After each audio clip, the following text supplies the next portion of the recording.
போட இது சினிமா கிடையாது. சும்மா சினிமா கிடையாது. சீன் பண்றதுக்கோ ரீல்ஸ் போடுறதுக்கோ. தாவேக அரசை கிழித்தெடுத்த பிரேமலதா இன்னைக்கு வரைக்கும் காவேரியில தண்ணி விடல. மேகதாது அணை கட்டுவோம்னு அவங்க போல்டா சொல்றாங்க கர்நாடகா. நம்ம அரசு என்ன பண்ணுது? சட்டமன்ற தேர்தல் முடிவுகள் தமிழக அரசியல்ல பெரும் திருப்பத்தை ஏற்படுத்தி இருக்கு. திமுக அதிமுகவை தோற்கடித்து தாவேக ஆட்சி அமைத்திருக்காங்க. அரசியல் கட்சிகள்ல மாற்றம் ஏற்பட்டு வருது. திமுக கூட்டணியில பல கட்சிகள் வெளியேறிட்டாங்க. தேமுதிக தொடர்ந்து திமுக கூட்டணியில் தான் பயணிக்கிறாங்க. இது சினிமா கிடையாது. சும்மா சீன் போட்டு ரீல்ஸ் போட்டு செல்ல முடியாது. மக்களை பற்றி சிந்திக்க வேண்டும் அப்படின்னு தாவேகாவை பிரேமலதா கடுமையா விமர்சனம் செய்திருக்காங்க. வெறுமனே இது சினிமா கிடையாது.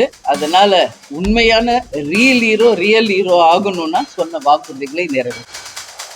என்ன நடந்தது விரிவா பார்க்கலாம்.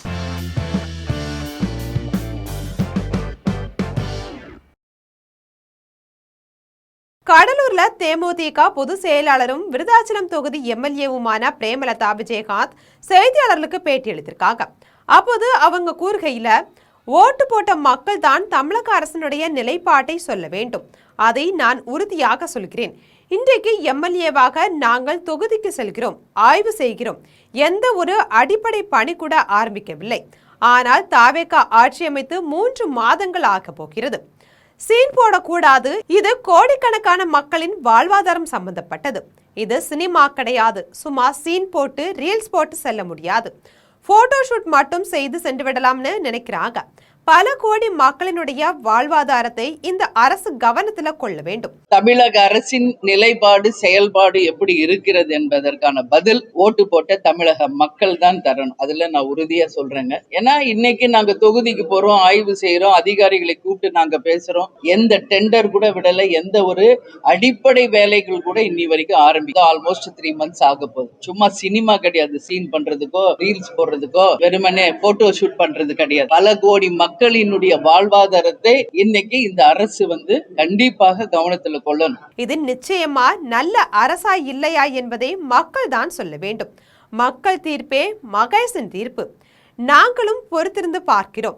என்ன செய்கிறார்கள் என்பதை பொறுத்திருந்து பார்க்கலாம். என்னுடைய பதில்கள் சட்டசபை கூடிய பிறகு கூறுவேன். நான் சட்டசபையில் பேசியதை நீங்களே பார்த்திருப்பீங்க.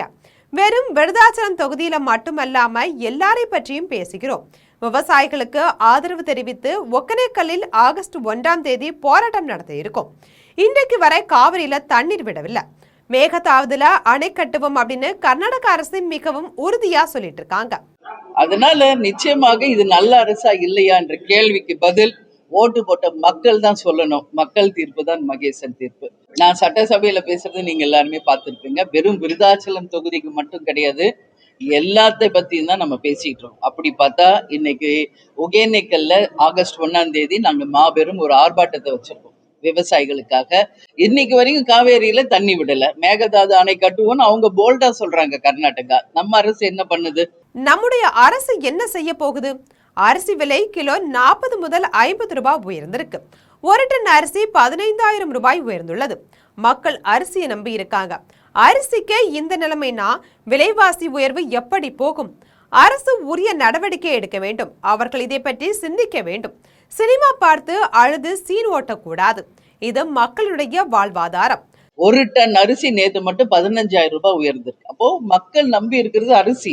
இன்னைக்கு அரிசிக்கே இந்த நிலை என்றால் விலைவாசி உயர்வு எப்படி போகும்? So government should take action. அவங்க தான் இதை பத்தி சிந்திக்கணும். வெறும் சினிமா பார்த்துக்கிட்டு தியேட்டர்ல உட்காந்து அழுதுகிட்டு சீன் ஓட்டுறது கிடையாது. இன்னைக்கு பல கோடி மக்கள் வாழ்வாதார பிரச்சனை. ஜூலை மாதம் இறுதி ஆகிடுச்சு. மழை இல்ல, தண்ணி இல்ல. தென் மாவட்டங்கள்ல தொடர்ந்து லாக்அப் மரணம் நடக்குது.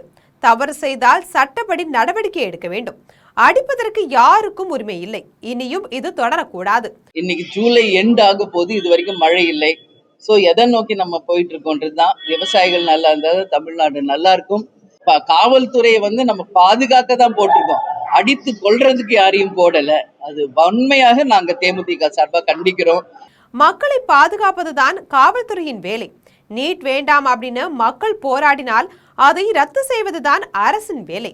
மக்களுக்காக தான் சட்டம் திட்டம் எல்லாம். மக்கள் ஏற்கவில்லை என்றால் அது தேவையில்லை. உரிமையை நிலைநாட்ட போராட்டம் நடக்கிறது. தவறு நடந்தால் ஒரு அமைச்சரை பதவி விலக சொல்றாங்க. பதவி விலகினால் என்ன, செய்த தவறுக்கு ஒரு மன்னிப்பு கூட கேட்காம இருந்தா எப்படி? நாங்க மக்கள் பக்கம்தான் நிற்போம். ஒரு சட்டமும் சரி, எந்த ஒரு ஸ்கீமும் சரி, மக்களை ஏத்துக்கலன்னா அந்த ஸ்கீம் எதுக்குன்றதா தேமுதிகவின் நிலைப்பாடு. மக்கள் என்ன நினைக்கிறாங்களோ அதை தான் மத்திய மாநில அரசுகள் கன்சர்ன்ல எடுத்துக்கணும்னு நான் கேட்கிறேன். ஒரே ஒரு மினிஸ்டர் ரிசைன் பண்ண சொல்லி கேட்கிறாங்க. என்ன பண்ணா என்ன? ஆமா தவறு நடந்துருச்சு, இல்ல ஒரு மன்னிப்பு கேட்கணும். எதுவுமே சொல்லலன்றதுனால தான் இந்த போராட்டம் பெருசா போயிட்டு இருக்கு. 717 மதுக்கடைகளை மூடுவோம் அப்படின்னு சொன்னாங்க. எத்தனை கடைகளை மூடினாங்க? அதற்கு இணையான கடைகளும் திறக்கப்பட்டிருக்கு. மாற்றம் அப்படின்னு சொல்றாங்க. என்னை பொறுத்த வரைக்கும் ஒரு மாற்றமும் நடைபெறல. கண் துடைப்பு தான் நடக்குது. ரியல் ஹீரோ ஆக வேண்டும் என்றால் வாக்குறுதியை நிறைவேற்ற வேண்டும் அப்படின்னு பிரேமலதா சொல்லியிருக்காங்க.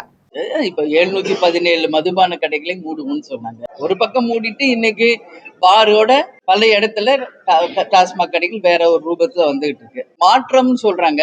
என்ன பொறுத்தவரை எந்த மாற்றத்தையும் பார்க்க முடியலைங்க. புதுசா எந்த மாற்றமும் இங்க வரல. அதே கண் துடைப்பு தான் நடந்துகிட்டு இருக்கு. அதனால அரசு ரியல் ஹீரோ ஆகணும்னா சொன்ன வாக்குறுதிகளை நிறைவேற்றும். இது போன்ற அரசியல் செய்திகளை உடனுக்குடன் தெரிந்து கொள்ள ஜெம் தொலைக்காட்சியுடன் எப்போதும் இணைப்பில் இருங்கள்.